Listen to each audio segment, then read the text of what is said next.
stop. And you don't stop. Stop!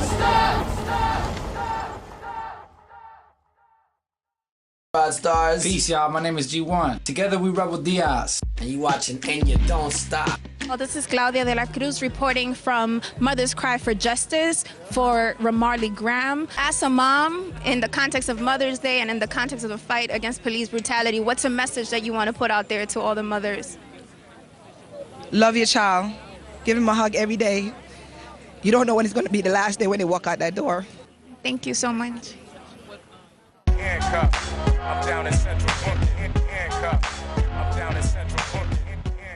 We're right here at Foley Square, standing in front of the courthouse. What we're gonna do is something new today. We're gonna bring the word on the street to y'all. We're gonna have hashtags that are on social media, and we're gonna bring them to real life. The hashtag that we're working on today is gonna be MyNYPD. Tell us your experience. I wanna hear, it don't gotta be 140 characters, live and direct, in person. Tell us what you think. My experience is 3 guns at point blank range to me. 1 in my temple, 1 in my neck, and 1 dead in my chest for just walking 2 blocks away from my house in the middle of the day at 12 afternoon. What did you do to deserve that? I walked up the block being Latino. Have you ever had any positive experiences with the NYPD? Tell us your experience with the NYPD, with the police.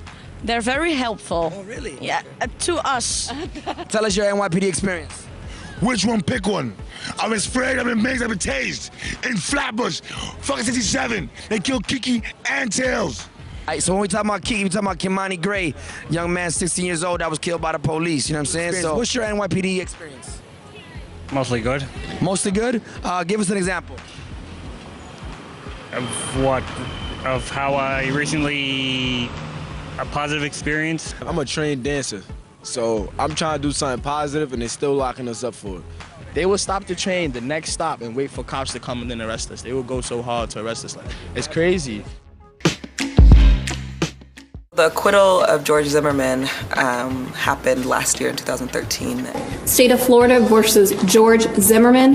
Verdict, we the jury find George Zimmerman not guilty. So say we all 4-person.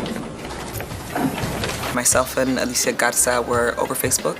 We were like just trying to process out loud on social media with other black people around what the hell just happened. And so we were going back and forth, and she writes like a love letter to black folks like, hey, listen, like, I love y'all. And I'm going to always be shocked when they clearly hate us. I'm gonna never numb myself, because a lot of black folks were like, this is what was gonna happen, what did we expect?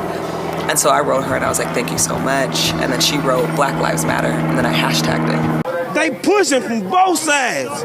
What we gonna do? We gonna stand our ground. A lot of energy has been invested into pushing back on the police as they push back on us. And I think it's become a very tiresome thing, but it's kind of liberating at the same time. Quiet guy, he loved music. He was just about to start school Monday. He ain't never had no criminal record. So for them coward police to be talking about he's stealing cigars, he wasn't that type of character. I don't care about how it looks. It ain't made for TV. This ain't your daddy's civil rights movement. This ain't your daddy's civil rights movement. And they want to know when we gonna go in the house. We ain't never going back in the damn house. This generation, we just do it differently. We look differently, we talk differently, we walk differently. Moving at all. We gonna move on our own risk when we ready. We showed them. Y'all cannot stand us down. We not going out like that. The young people have taken the streets. They've shut down the highway. We are on the highway right now here in Chicago. There's a heavy police resistance to what's going on. There's a militarization of the city. There's police everywhere. And we see that there's an injustice going on, but then the police find an excuse to militarize the city once again. We're going to follow the crowd right now and see what's going on as we go this way. We related to Laquan. That's one of my little cousins. Your little cousins? Laquan lived a normal life. He was a normal kid. What was done to Laquan, it was very tragic. First and foremost, the thing about it is that they got Laquan from somewhere else and they took him to 41st and Pulaski. That's where it took place at, on 41st and Pulaski. Second of all, he shot him twice. Then he went over Laquan's body and repeatedly shot him 14 more times. What is that if it ain't racist? Fuck the 12s, Fuck the police! But y'all look at these officers right now and tell me that we don't have no right to protest. We don't have no right to motherfucking march. Tell me that right now. Why do 40% of the city budget goes to a department that kills us?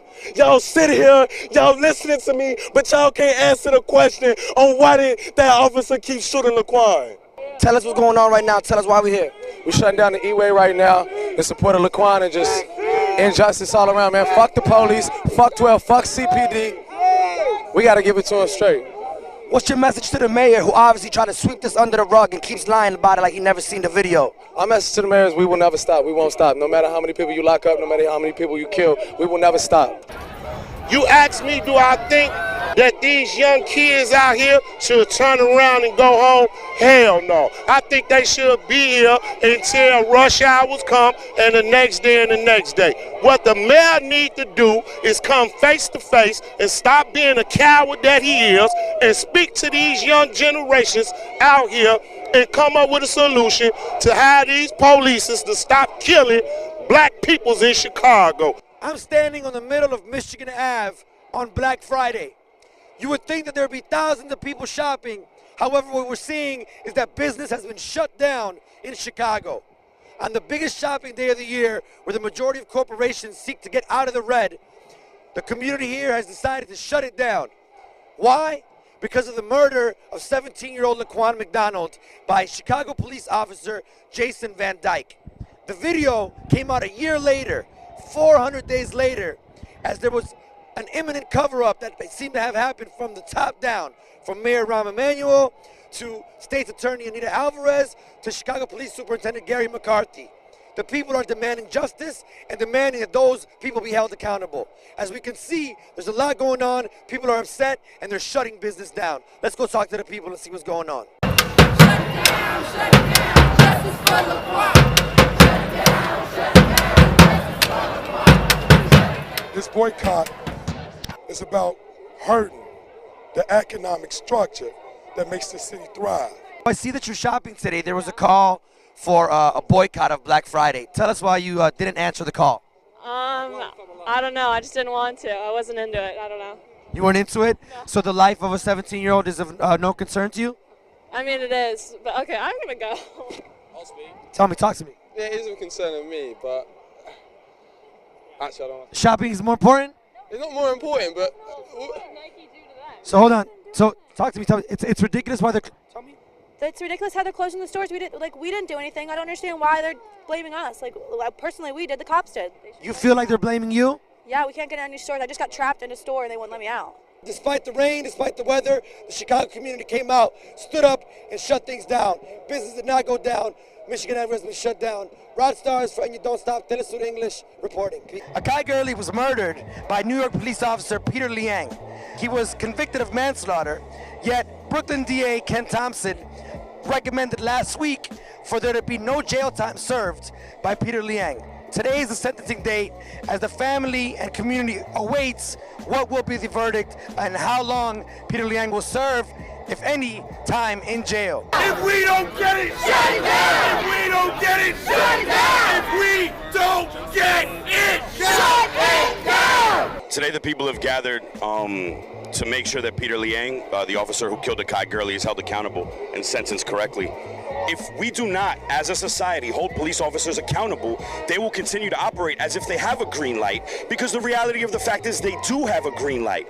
The system continues to reinforce the fact that police officers can break the law, police officers can kill innocent people and get away with it. I'm tired of the cops coming to our community, our neighborhoods, and committing these murders and getting away with it. You and I couldn't do that and be outside living life. We would be locked up forever, wouldn't we? What is it that your sign says?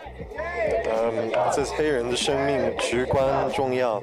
Black Lives Matter. Why is it that you come out with the sign today? I think it's important. Share with us the meaning behind it. Yeah, we're here.